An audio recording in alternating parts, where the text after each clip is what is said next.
Hello everyone. Welcome to study by Sandeep Rohila. तो friends देखिए, अब एचएसएससी की जो सीटी की एग्ज़ाम है वो तो होंगे या नहीं होंगे पता नहीं, लेकिन सरकार ने हरियाणा कौशल के थ्रू सभी पहले तो क्या हुआ था कि छोटी छोटी पोस्ट पे वैकेंसी को फिल करने की कोशिश की थी और फिल भी किया है।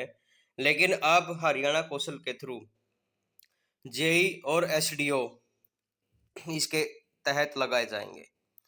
देखिए, अगर अब जेई एसडीओ की बात आ गई है तो आगे आगे धीरे धीरे क्या पता ये एचसीएस को भी हरियाणा कौशल के थ्रू अनुबंध पे ही लगा दें।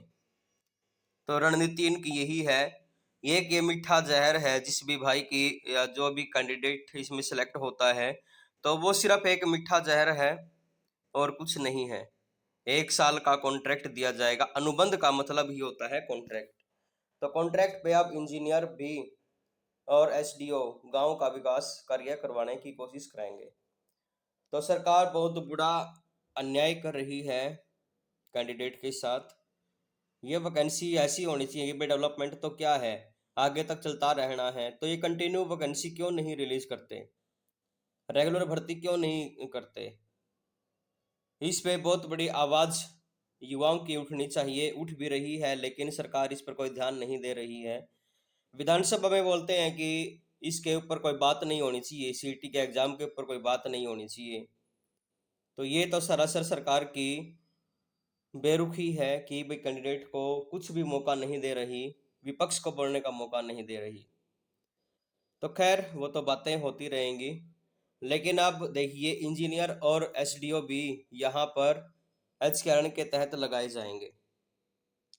तो इसमें देखिए क्या बोला गया है, एच के तहत 100 जेई और 50 एसडीओ भर्ती किए जाएंगे। कहाँ पर कितने भर्ती किए जाएंगे वो पूरा डाटा यहाँ पर डाला गया है। तो ये देखिए, दिखा देता हूँ मैं आपको।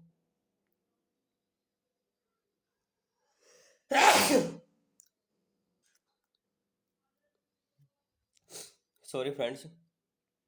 आप देखिए इसमें क्या बोला गया है।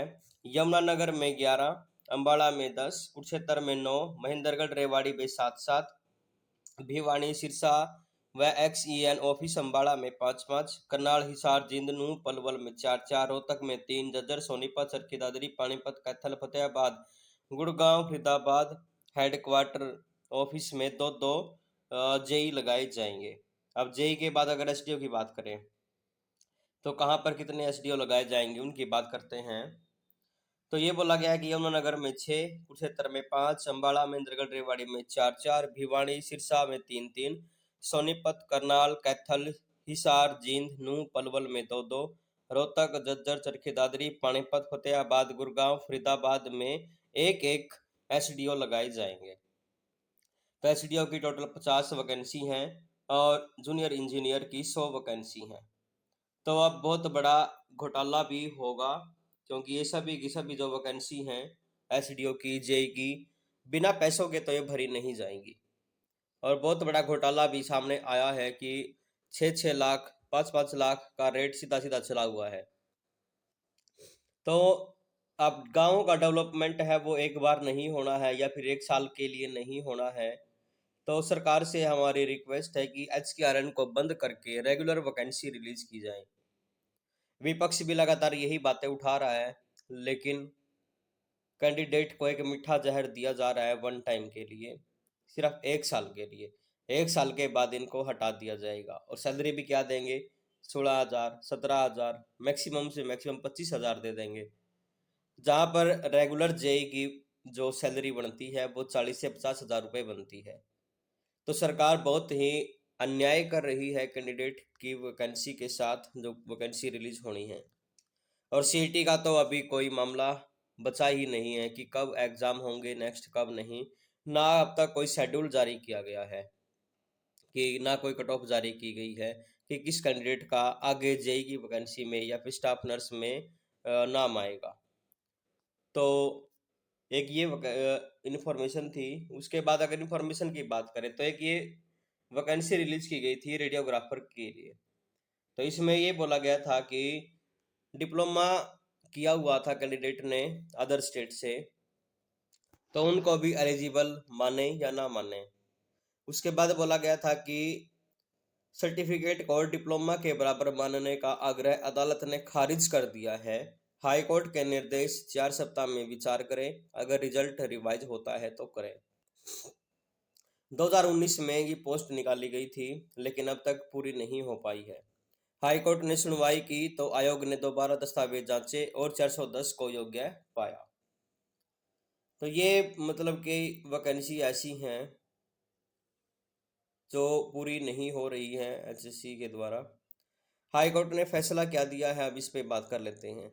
जस्टिस हरसिमरन सिंह सेठी की खंडपीठ ने 17 अगस्त को दिए फैसले में लिखा था, जो याचिकाकर्ता अपने पास डिप्लोमा होने का दावा कर रहे हैं और दिनांक 18/3/1975 के निर्देशों के तहत पात्रता का दावा कर रहे हैं, उत्तरदाताओं को निर्देश दिए जाते हैं कि दिनांक 18/3/75 के खंड 2 के तहत उपयुक्त याचिकाकर्ताओं के दावे पर फिर से विचार किया जाए।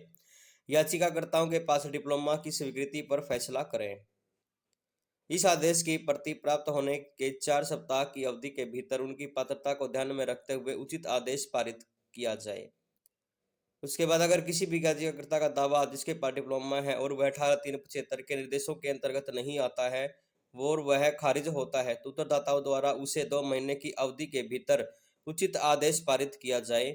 जिन याचिकाकर्ताओं के पास केवल सर्टिफिकेट है, डिप्लोमा नहीं है, उनकी याचिकाएं खारिज की जाती हैं और विज्ञापन में उल्लिखित योग्यता को ध्यान में रखते हुए उत्तरदाताओं द्वारा उनकी पात्रता को सही अस्वीकार किया जाता है अस्वीकार किया जाता है। ठीक है, तो जिनके पास सर्टिफिकेट था उनको डिप्लोमा के इक्वल नहीं माना गया है। सिर्फ अब जो ये पोस्ट थी रेडियोग्राफर की, इसमें जिनके पास डिप्लोमा है वही वैलिड होंगे, उन्हीं को आगे मौका दिया जाएगा। ठीक है, एक तो ये थी। उसके बाद अगर भाई अब तो जेई और एसडीओ भी हरियाणा कौशल के थ्रू ही लगाए जाएंगे।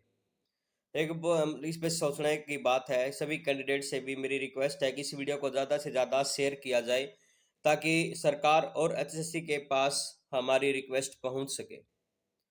तो इस वीडियो में आज इतना ही।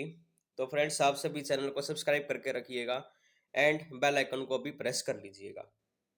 तो चलिए फ्रेंड्स, मिलते हैं नेक्स्ट वीडियो में। तब तक के लिए थैंक यू।